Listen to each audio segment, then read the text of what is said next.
So हाम्रो यो एकाइ 7 मा तत्त्वहरूको वर्गीकरण भन्ने लेसन छ। पेज नम्बर 87 सबैजनाले बुकमा पल्टाएर हेर्नुस् है। यो तत्त्वहरूको वर्गीकरण भन्ने लेसन हो। त्यसको लागि सबभन्दा पहिला हामीले यो तत्त्वहरू भनेको के हो भनेर हामीले बुझ्नुपर्ने हुन्छ यो लेसनमा। यो वर्गीकरण तत्त्वहरूको के कारणले आवश्यक पर्यो, किन वर्गीकरण गर्नु परेको हो, कसरी वर्गीकरण गरिएको छ हैन, त्यो कुरा हामीले पढ्ने हो यो क्लासमा चाहिँ नि। र यो लेसनमा हामीले के कुरा हेर्छौं त भन्दाखेरि सुरुमा मेन यो लेसनमा हामीले पढ्ने कुरा चाहिँ पेरियोडिक तालिका भन्ने हो है। पेरियोडिक टेबल पढ्नुपर्ने छ। दुई प्रकारका पेरियोडिक टेबलहरू छन् जुन हामीले पढ्नुपर्छ। त्यसपछि यसका विशेषताहरू के छन्, यी पेरियोडिक तालिकाहरूमा त्रुटि के छ, यसको महत्त्व के छ भनेर एकदमै फोकस गरेर यो डिटेलमा पढ्नुपर्ने छ।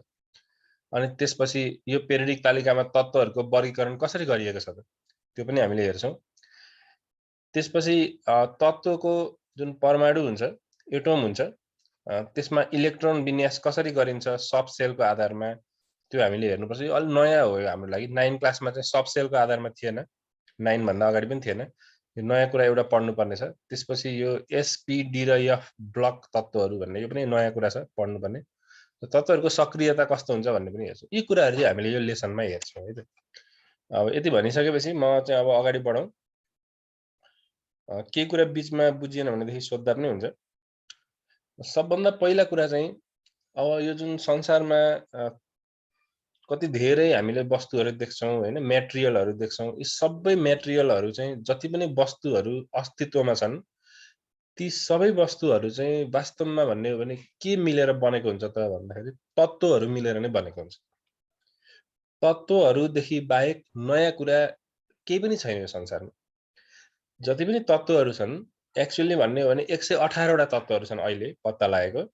त्यो 118 वटा तत्त्वहरूबाट नै मिलेर हैन कम्बिनेसन भएर कहिलेकाहीँ एउटासँग अर्को मिल्ने, कहिले अर्कोसँग अर्को मिल्ने, यसरी कम्बिनेसन भएर नयाँ पदार्थहरू बनेका हुन् है। संसारमा शुद्ध वस्तुहरू चाहिँ कतिवटा छन् ब्रह्माण्डमा नै भनौं, त्यही 118 वटा तत्त्वहरू नै हुन् है। सबभन्दा पहिला चाहिँ सोध्नु पर्यो तत्त्व अथवा एलिमेन्ट भन्ने कुरा त हाम्रो लागि नयाँ होइन, यो त हामीलाई थाहा छैन। तत्त्व भनेको के हो भनेर कसैले भन्न सक्नुहुन्छ? What is element? टुक्र्याउन नसकिने शुद्ध पदार्थ। टुक्राउन नसकिने शुद्ध पदार्थहरूलाई हामी के भन्छौं त भन्दाखेरि तत्त्व भन्छौं है। तत्त्व भनेको टुक्राउन नसकिने शुद्ध पदार्थहरू।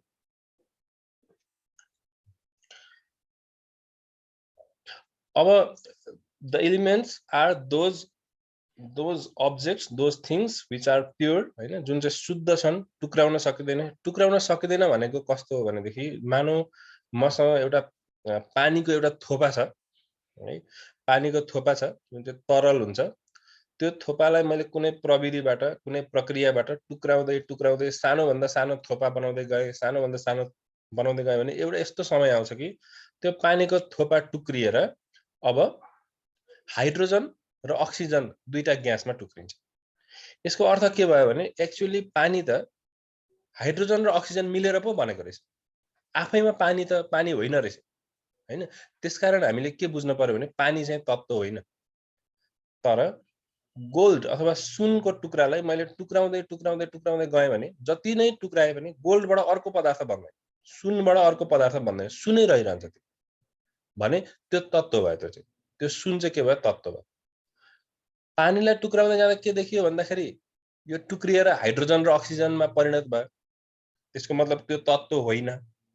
तर सुन चाहिँ के भयो? जति टुक्राए पनि सुनै भइराख्यो भने त्यो चाहिँ के हो भन्दाखेरि तत्त्व हो।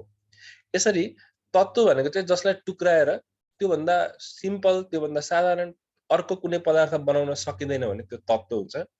र तत्त्व भनेका त्यस्ता शुद्ध पदार्थहरू हुन् जसलाई रासायनिक साधन प्रयोग गरी विच्छेदन वा अन्य पदार्थमा बदल्न सकिँदैन भन्ने कुरा छ। यो हामीलाई थाहै छ तत्त्वको बारेमा। र जम्मै एलिमेन्टहरू चाहिँ कतिवटा छन् त भन्दाखेरि एलिमेन्टहरू चाहिँ 118 वटा छन् है अहिलेको रिसेन्ट डाटा अनुसार। हुन त यो बढ्दै जान्छ, नयाँ तत्त्वहरू पनि पत्ता लाग्दै जान्छन्।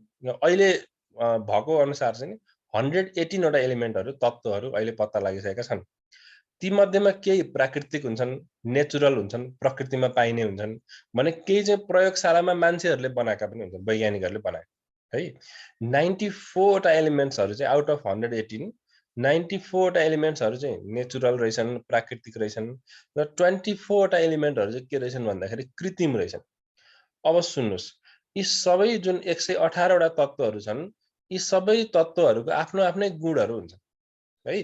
अब 118 वटा फरक फरक तत्त्वको गुण हामीले पढ्न चाहिँ यति सजिलो हुँदैन है। It's very difficult, it's very confusing, एकदमै झन्झटिलो हुन्छ धेरै तत्त्वहरू भइसकेपछि।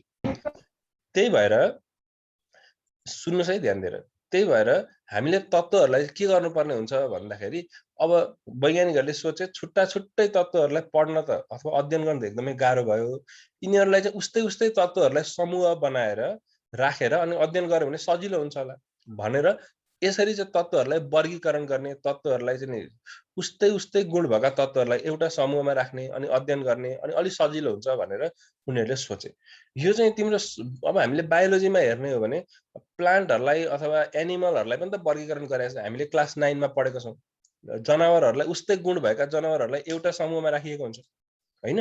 हामीले भन्छौँ नि जस्तो के भन्छौँ त भन्दाखेरि एप्स भन्छौँ, रेप्टाइल्स भन्छौँ हैन, एम्फिबियन भन्छौँ अथवा सरीसृप, स्तनधारी, यस्तो भनेको एउटै समूह किन बनाएको भन्दाखेरि उस्तै गुण भएका जनावरहरूलाई एउटै समूहमा राखियो भने अध्ययन गर्न सजिलो हुन्छ। त्यसैगरी उस्तै गुण भएका तत्त्वहरूलाई पनि एउटै समूहमा राखियो भने अध्ययन गर्न सजिलो हुन्छ भनेर वैज्ञानिकहरूले के गरे भन्दाखेरि अब जति पनि तत्त्वहरू अहिलेसम्ममा पत्ता लागिसकेका छन् तिनीहरूलाई चाहिँ उस्तै उस्तै गुण भएकालाई उनीहरूको गुणको आधारमा एउटै ठाउँमा राख्ने भनेर उनीहरूले अध्ययन सुरु गरे है। र त्यो वर्गीकरण नै हामीले यहाँनिर पढ्ने हो। अब त्यो कुरा बुझ्नुभन्दा अगाडि एउटा एकदमै इम्पोर्टेन्ट कुरा हामीले बुझ्नुपर्ने छ। कुनै पनि तत्त्वको सबैभन्दा सानो कणलाई के भनिन्छ ल भनौँ त? तत्त्वको सबैभन्दा सानो कणलाई चाहिँ परमाणु भनिन्छ, परमाणु अथवा एटोम भनिन्छ। यो कुरा अलिकति बुझ्ने अनि मात्र पछाडिको कुरा बुझिन्छ, एटोम भनिन्छ। र हामी सबैलाई थाहा छ कि एटोम भित्र चाहिँ 3टा सब एटोमिक पार्टिकलहरू अथवा साना साना अरू पारमाणविक कणहरू हुन्छन्। के हुन्छन् तिनीहरू? के हुन् त पारमाणविक कणहरू भन्न त ल? इलेक्ट्रोन, प्रोटोन र न्यूट्रोन है। 3टा इलेक्ट्रोन, प्रोटोन र न्यूट्रोन मिलेर कुनै पनि तत्त्वको परमाणु अथवा सबैभन्दा सानो कण बनेको हुन्छ। र एउटा सिम्पल एउटा परमाणुको यहाँ चित्र मैले देखाएँ। यो बीचमा जुन छन् यिनीहरू चाहिँ यो न्यूक्लियस हो। न्यूक्लियस भित्र न्यूट्रोन र प्रोटोन बसेको हुन्छन् है। यो न्यूट्रोन र प्रोटोन हो यहाँ बीचमा भएको छ। र यता वरिपरि जुन बाटोमा घुमिरहेका छन् यी घुमिरहेका चाहिँ के हुन् त? इलेक्ट्रोनहरू हुन्। यो त हामीलाई थाहा छ। त्यस्तै गरी तत्त्वमा अथवा कुनै पनि तत्त्वको परमाणुमा इलेक्ट्रोनको संख्या र प्रोटोनको संख्या चाहिँ सधैँ बराबरी हुन्छ। सुन्नुस् है ध्यान दिएर, इलेक्ट्रोनको संख्या र प्रोटोनको संख्या के हुन्छ? सधैँ बराबरी हुन्छ। न्यूट्रोनको संख्या कहिलेकाहीँ घटबड हुन सक्छ। र 1 देखि लिएर 20 सम्म एउटा प्रोटोन हुने अथवा एउटा इलेक्ट्रोन हुने तत्त्वदेखि लिएर 20 वटा इलेक्ट्रोन हुने तत्त्वसम्मको हामीले नाम चाहिँ याद गर्नुपर्ने हुन्छ। सायद कतिजनाले याद पनि गरेको छ 9 क्लासबाट। छैन भने सिरियली याद गर्नुपर्छ। यो अलि पछि हामीलाई बीचमा चाहिन पनि सक्छ। अब त्यसपछि कुरा आउँछ यी जुन साना साना पारमाणविक कणहरू छन् यिनीहरूको मास हुन्छ नि, पिण्ड एकदमै सानो हुन्छ, एकदमै सानो। त्यसकारण केजीमा नाप्न त सकिँदैन हैन। यो अब न्यूट्रोनको मास कति हुन्छ भनौँ अथवा इलेक्ट्रोनको मास कति हुन्छ भनौँ भने हामीले केजीमा नाप्न त सकिँदैन। केमा नाप्नुपर्ने हुन्छ त हामीले भन्दा अर्कै छुट्टै एउटा एकाइमा नाप्नुपर्ने हुन्छ। र त्यो एकाइलाई के भनिन्छ? एएमयु भनिन्छ है। के भनिन्छ? एएमयु। र न्यूट्रोनको मास हुन्छ, सुन्ने है ध्यान दिएर, 1 एमयु। प्रोटोनको मास पनि कति हुन्छ? 1 एमयु। न्यूट्रोन र प्रोटोन बराबरी हुँदो रहेछ। अनि इलेक्ट्रोनको मास चाहिँ एकदमै कम हुन्छ, 1/1837 भनेको धेरै नै सानो हैन। 1837 पार्ट्स सानो हुन्छ यिनीहरूभन्दा, इलेक्ट्रोन धेरै सानो हुन्छ। यो यिनीहरूको मास हो। र यो एएमयु भन्ने एकाइ चाहिँ कति सानो हुन्छ त भन्दाखेरि यो एकदमै सानो 1 केजीमा तिम्रो 1 केजीमा 6.022 into 10⁻26 AMU हुन्छ भनेको अब यो कति हो 10⁻26 भनेको बुझिन्छ नि यसको पछाडि 26 वटा जिरो भन्ने हो डेसिमल भन्दा पछाडि त्यति धेरै AMU मिलेर बल्ल 1 केजी बन्छ है इट्स एक्सट्रिमली स्मल ल यो यति धेरै सानो मासबाट बनेको हुन्छ भन्ने कुरा पनि मैले भने अब दुईटा टर्म छ यहाँ हामीले बुझ्नुपर्छ एउटा टर्म हो पारमाणविक भार है र अर्को टर्म हो पारमाणविक संख्या पारमाणविक भार भनेको के हो त यो कसैले भन्न सक्छ पारमाणविक भार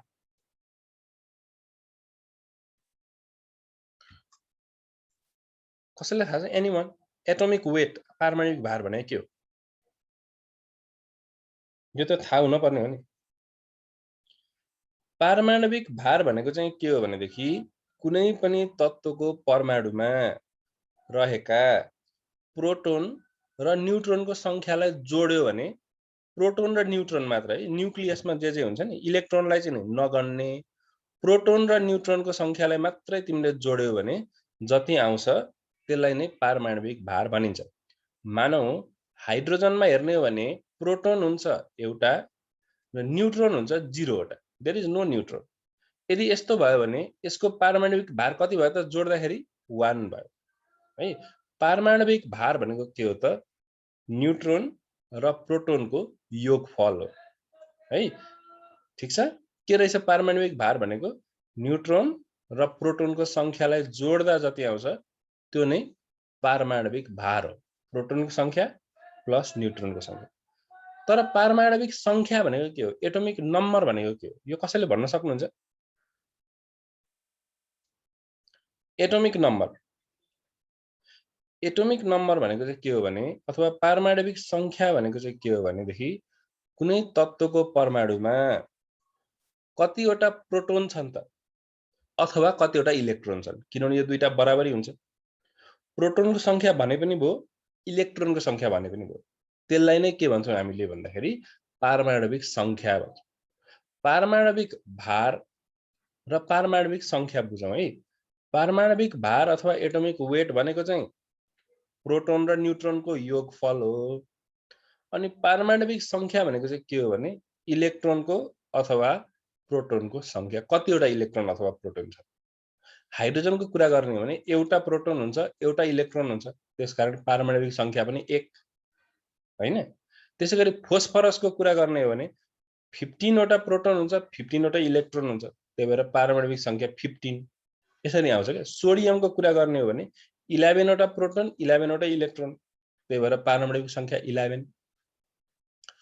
यो मैले किन भनिराखेको छु पारमाणविक भार र पारमाणविक संख्या मैले किन भनिराखेको छु भनेदेखि एकदम आवश्यक छ यो हाम्रो बुकमा पनि त्यति मैले त्यहाँ दिएको देखिन तिमीहरूले बुझ्ने पारमाणविक भार र पारमाणविक संख्यालाई हाम्रो लेसन त के हो भनेदेखि तत्त्वहरूको वर्गीकरण हो कुरा के हो भने तत्त्वहरूको संख्या बढ्दै गयो अहिलेसम्ममा 118 वटा भइसके त्यति धेरै तत्त्वहरूलाई अध्ययन गर्न गाह्रो भयो अनि अब तिनीहरूलाई एउटा तालिका बनाऊ तालिकामा राखौं अनि उस्तै स्वभाव भएका तत्त्वहरूलाई एकै ठाउँमा राखौं अनि अध्ययन गर्न सजिलो हुन्छ भनेर वैज्ञानिकहरूले सोचे यहाँसम्म त बुझिन्छ राम्ररी त्यसरी सोचिसकेपछि अब उनीहरूले सोचे कि तत्त्वहरूको गुण जुन छ फरक फरक गुण देखिन्छ त्यो गुण चाहिँ केमा निर्भर रहन्छ होला भनेर सोचे उनीहरू र पहिलेका साइन्टिस्टहरूले चाहिँ के सोचेका थिए अथवा के कुरा भन्थे भने तत्त्वहरूको गुण त पारमाणविक भारमा भर पर्छ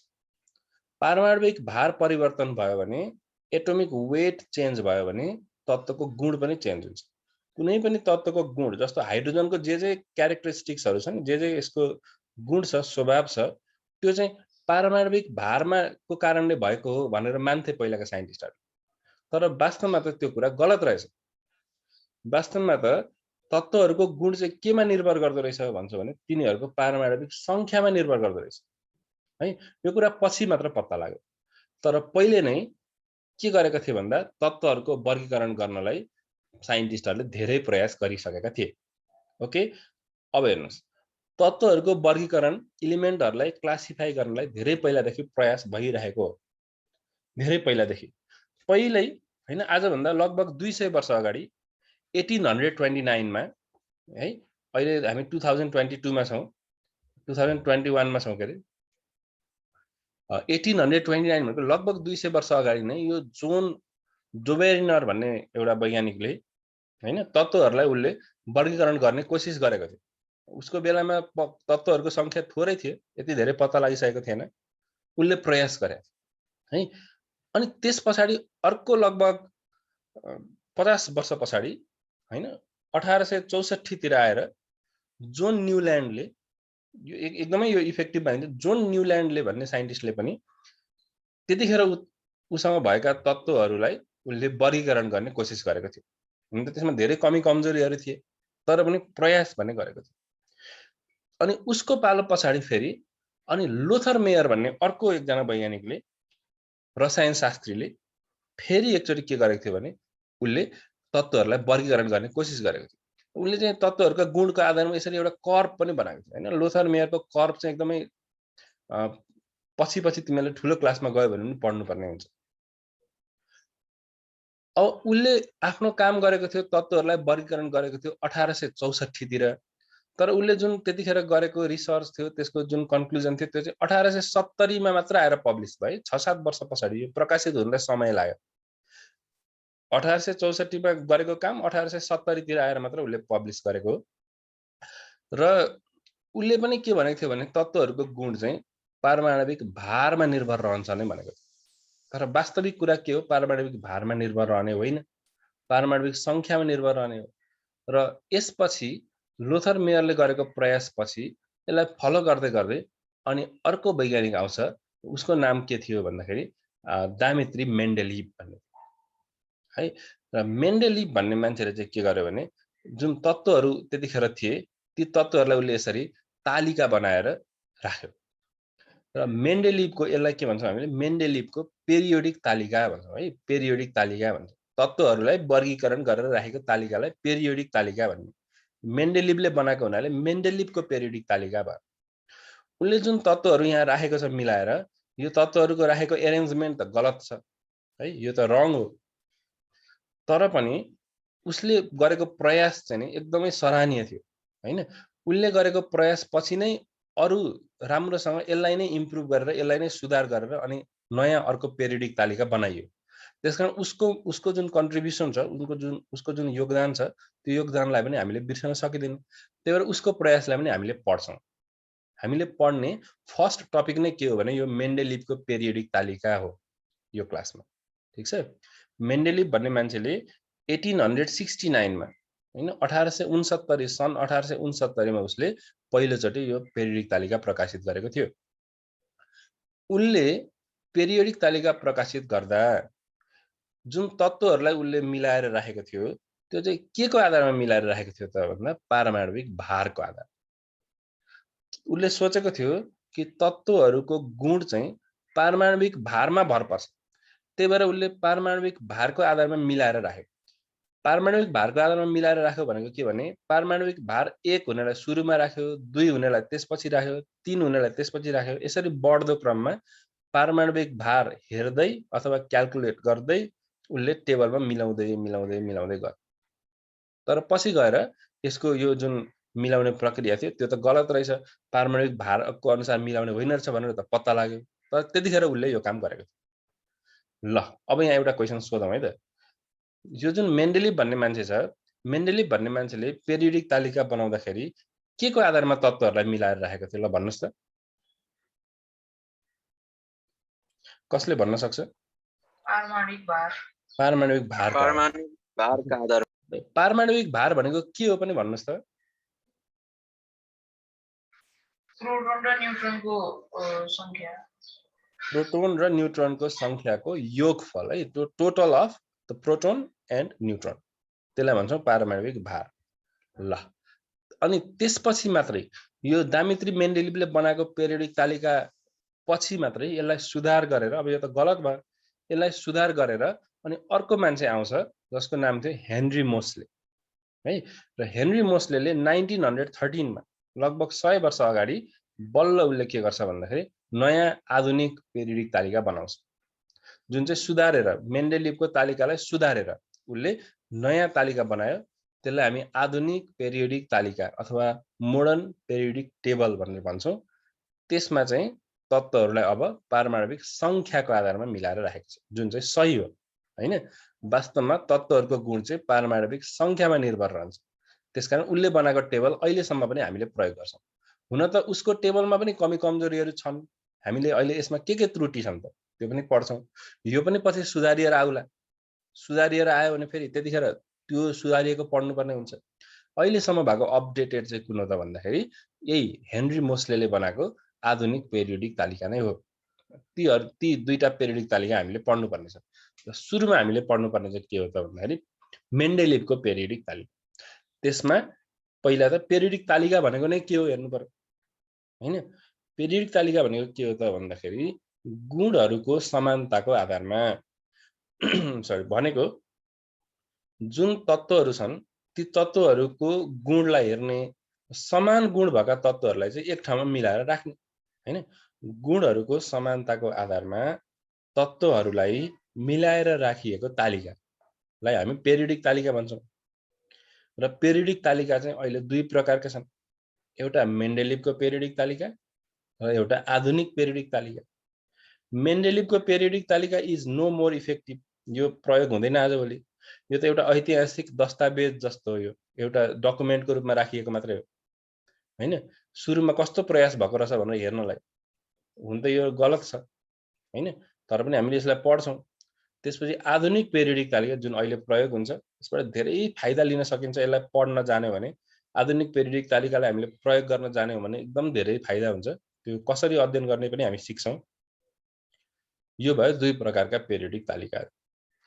त्यसमा अब हामीले फर्स्टमा हेर्ने चाहिँ के हो त मेन्डेलिभको पेरियोडिक तालिका, जुन चाहिँ यस्तो खालको थियो है।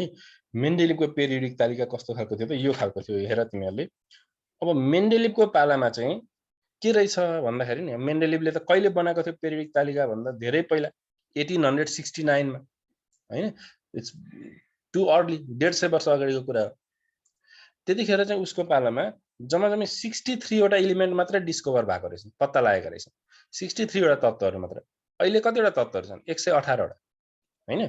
उसको पालामा चाहिँ 63 वटा तत्त्वहरू मात्र रहेछ। त्यही 63 वटा तत्त्वहरूलाई उसले टेबलमा मिलाएर राख्यो। तर टेबलमा मिलाएर राख्नुभन्दा पहिला, तालिकामा मिलाएर राख्नुभन्दा पहिला उसले सोच्यो कि के को आधारमा मिलाएर राख्ने त तत्त्वहरूलाई। उसले के निष्कर्षमा पुग्यो त भन्दाखेरि तत्त्वहरूलाई पारमाणविक भारको आधारमा मिलाएर राख्ने। उसले अध्ययन गर्दै गर्दै गर्दै गयो है। कसरी अध्ययन गर्यो त भन्दा पहिला हाइड्रोजनलाई अध्ययन गर्यो, अनि हिलियमलाई अध्ययन गर्यो हैन, अनि त्यसपछि लिथियमलाई अध्ययन गर्यो मानौ। यसरी तत्त्वहरूलाई अध्ययन गर्दै जाँदा उसले एउटा इन्ट्रेस्टिङ एउटा के निष्कर्षमा पुग्यो त भन्दाखेरि निश्चित सङ्ख्याहरू पुगिसकेपछि अब जुन नयाँ तत्त्व आउँछ त्यो चाहिँ पुरानै तत्त्वको जस्तै गुण भएको रिपिट हुन्छ अरे। सर्टेन अब 10 वटा जति तत्त्वहरू कटेपछि अनि जुन 11औं तत्त्व आउँछ त्यो चाहिँ पुरानै जस्तो ठ्याक्कै गुण मिल्ने आयो। निश्चित अन्तरालमा उस्तै गुण भएका तत्त्वहरू उसले रिपिट भएको पायो क्या, बुझ्यौ। अनि त्यही आधारमा उसले पेरियोडिक तालिका बनाएको हो। र तिमीले के जान यहाँ भने पेरियोडिक तालिका निर्माण गर्नुभन्दा अगाडि एउटा पेरियोडिक नियम उसले बनाउनुपर्छ है, जसलाई हामी मेन्डेलिभले बनाएको नियमलाई के भन्छौँ भने मेन्डेलिभको पेरियोडिक नियम भन्छ। अब यो मेन्डेलिभको पेरियोडिक नियम चाहिँ हामीले याद गर्नुपर्छ, ठिक छ। अब यो याद गर्नुपर्ने कुरा भएको हुनाले एकजनाले पढ्नुहुन्छ यो, अनि पढेको हामीले सुन्छौँ, त्यसपछि हामीले यसलाई याद गर्नेतिर जान्छौँ है त। So Susankhya Paudel, would you please read this once, मेन्डेलिभको पेरियोडिक नियम। तत्त्वहरूका भौतिक र रासायनिक गुणहरू तिनीहरूको पारमाणविक भारहरूका पेरियोडिक कार्यस्वरूप हुन्छन्। Okay, thank you. अब यो अलि शब्दहरू अलि अप्ठ्यारो जस्तो छ, यसलाई बुझौँ है त। शब्द बुझ्यो भने अलि याद गर्न सजिलो हुन्छ। यो भौतिक र रासायनिक गुणहरू भनेको त पक्कै पनि बुझिन्छ होला। तत्त्वहरूका दुई प्रकारका गुण हुन्छन् हैन। भौतिक गुणहरू भनेको त्यो ठोस छ कि तरल छ कि ग्यास छ कि, कतिमा उम्लिन्छ, कतिमा ठोस बन्छ, कतिमा तरल बन्छ, भौतिक गुणहरू भइने, त्यसको घनत्व कति छ। अनि रासायनिक गुणहरू भनेको कसरी प्रतिक्रिया गर्छ यसले, यसको भ्यालेन्सी कति हो, संयोजकता हैन, यी कुराहरू चाहिँ रासायनिक गुणमा परे। भौतिक गुण र रासायनिक गुणहरू जुन तत्त्वहरूका छन् तिनीहरू चाहिँ पारमाणविक भारहरूका पेरियोडिक कार्यस्वरूप हुन्छन् भनेको यो पारमाणविक भारमा निर्भर रहन्छ भन्न खोजे हो है। अहिलेलाई त्यति बुझौँ। पारमाणविक भारमा निर्भर रहन्छ भने हो र जुन चाहिँ निर्भर रहँदैन एक्चुअली हैन पारमाणविक संख्यामा निर्भर रहन्छ तर यो मेन्डेलिभको हो नि त त्यही भएर उल्लेख के भनेको थियो पारमाणविक भारमा निर्भर रहन्छ भनेको थियो र यो जस्ताको त्यस्तै शब्द जस्तो छ त्यही शब्द हामीले याद राख्नुपर्छ यो नियम हो त्यही भएर तत्त्वहरूका भौतिक र रासायनिक गुणहरू तिनीहरूको पारमाणविक भारहरूका पेरियोडिक कार्यस्वरूप हुन्छन् physical and chemical properties of the elements are the periodic functions of their atomic weights भनेर हामीले याद राख्नुपर्ने हुन्छ र जुन यो मेन्डेलिभको पेरियोडिक तालिका तिमीहरूले यहाँ हेर्यौ यसमा 1300 लाइन पनि देख्छौ तिमीले जस्तो 1300 लाइनमा हेरौँ त यहाँ छ नि 1300 लाइन यो 1300 लाइनमा के छ यहाँ हिलियम अनि लिथियम अनि Be भनेको beryllium boron carbon nitrogen oxygen fluorine देखियो यो 1300 लाइन 1300 लाइनलाई चाहिँ पिरियड भन्नुपर्छ हामीले है बुझ्दै जाने तर यो पिरियड भयो यो अर्को पिरियड भयो यो अर्को पिरियड भयो यो अर्को पिरियड भयो यसरी पिरियड भयो 1300 लाइनहरुलाई हामीले के भन्नु पर्ने रहेछ भन्दाखेरि पिरियड भन्नुपर्ने रहेछ कतिवटा पिरियड छन् एक्चुअली गनौँ त मेन्डेलिभको पेरियोडिक तालिका यहाँबाट सुरु हुन्छ यो पहिलो पिरियड हो एउटा मात्रै तत्त्व छ यहाँ यो दोस्रो पिरियड भयो यो तेस्रो पिरियड चौथो पाँचौं छैटौं सातौं सातवटा पिरियडहरु रहेछन् र यो जुन पिरियडमा परेका तत्त्वहरु छन् यिनीहरु चाहिँ झण्डै चाहिँ उस्तै हुन्छन् तर यिनीहरुको गुण उस्तै चाहिँ हुँदैन है अलिअलि चेन्ज हुँदै गएको हुन्छ ठीक छ पिरियडमा अब ठाडो लाइनलाई चाहिँ ग्रुप भन्नुपर्छ यो ठाडोलाई ग्रुप यो एउटा ग्रुप दुईटा ग्रुप तीनटा ग्रुप चारटा ग्रुप छ नि यो ग्रुप ठाडोलाई ग्रुप भन्ने र ग्रुपमा परेका तत्त्वहरु चाहिँ एउटै गुण भएका हुन्छन् जस्तो मानौ यो बेरिलियम भो यो म्याग्नेशियम भो यो क्याल्सियम भो यो जिंक भो यिनीहरुको गुण चाहिँ के हुन्छ भने एउटै खालको हुन्छ है अकॉर्डिङ टु मेन्डेलिभले भनेको कुरा हो यो बेरिलियमको प्रोपर्टी तिमीले थाहा पायौ भने म्याग्नेशियमको प्रोपर्टी पनि थाहा पायौ किनभने उस्तै हुन्छ यिनीहरु यो म्याग्नेशियमको थाहा पायौ भने क्याल्सियमको पनि थाहा पायौ अब यता हेर न यो फ्लोरिनको थाहा पायौ भने तिमीले क्लोरिनको पनि थाहा पायौ हैन फ्लोरिन क्लोरिन एउटै ग्रुपमा के हुन्छ भने एउटै प्रकारका तत्त्वहरु हुन्छन् पिरियडमा हेर्यौ भने चाहिँ एउटै प्रकारका तत्त्व हुँदैनन् अलिअलि गुणमा तिनीहरुको फरक आउँछ मेन्डेलिभले बनाएको पेरियोडिक टेबल यस्तो थियो हैन यसमा अझै एउटा थप कुरा भन्छु मेन्डेलिभको पेरियोडिक तालिकाको के महत्व छ किन हामीले पढ्ने त यो फेल भइसकेको कुरा हो हैन इनभ्यालिड कुरा हो तर पनि हामी किन पढिराछौं यसको के महत्व छ त भन्दा यसको पहिलो महत्व के हो भने तिमीहरुको टेक्स्ट बुकमा पनि छ त्यहाँ बुकबाटै मैले फलो गरे हो तिमीले त्यहाँ पनि हेर्ने के भन्छ भने सर्वप्रथम तत्त्वहरुलाई गुणको आधारमा विभिन्न समूहमा वर्गीकरण गरी रसायन शास्त्रको अध्ययन गर्न सजिलो बनायो गुणको आधारमा हैन उस्तै गुण भएका तत्त्वहरुलाई एकै ठाउँमा राखियो त्यो प्रकारको वर्गीकरण गरेर अध्ययनलाई सजिलो बनाएको हुनाले यो महत्त्वपूर्ण मानिन्छ एउटा कुरा अर्को यसको के महत्व छ त भन्दाखेरि एउटा के गरेको थियो उले भने पत्ता नलाएका तर भविष्यमा पनि पत्ता लगाउन सक्ने तत्त्वहरु हुन्थे ती तत्त्वहरुको लागि पनि यो तालिकामा उले स्थान राखेको थियो अब फ्युचरमा यस्तै गुण भएको एउटा तत्त्व आउन सक्छ आयो भने त्यसलाई यहाँ राख्ने है भनेर उले फ्युचरमा आउने तत्त्वहरुको लागि पनि स्थान राखिदिएको थियो है त्यो यसको महत्व हो र तेस्रो चाहिँ केही पारमाणविक भारहरु उले त अब के गरेको भन्दाखेरि तत्त्वहरुलाई त एटोमिक वेटको आधारमा मिलाएर राखेको अनि मिलाएर राख्नलाई उलाई एटोमिक वेट चाहिन्थ्यो कति हो त एटोमिक वेट थाहा भएपछि मात्र यहाँ राख्न सकिन्थ्यो अब कतिपय तत्त्वहरुको एटोमिक वेट उले क्याल्कुलेट गर्यो त्यतिखेर हैन यहाँ टेबलमा राख्नु भन्दा अगाडि क्याल्कुलेट गर्दाखेरि चाहिँ पहिला जुन मानिएर आएको थियो पारमाणविक भार त्यो चाहिँ गलत रहेछ भनेर उले सच्याएको थियो है जस्तो सुनको जस्तो प्लेटिनमको युरानियमको यी तत्त्वहरुको पारमाणविक भार चाहिँ मेन्डेलिभको समयभन्दा अगाडि अर्कै थियो मेन्डेलिभले क्याल्कुलेट गरेर त्यसलाई सच्यायो किनभने उलाई टेबलमा राख्नको लागि पारमाणविक भार चाहिँ आवश्यक थियो ठीक छ यसरी तीनटा हामीले महत्व मेन्डेलिभको पेरियोडिक तालिकाको महत्व हेरि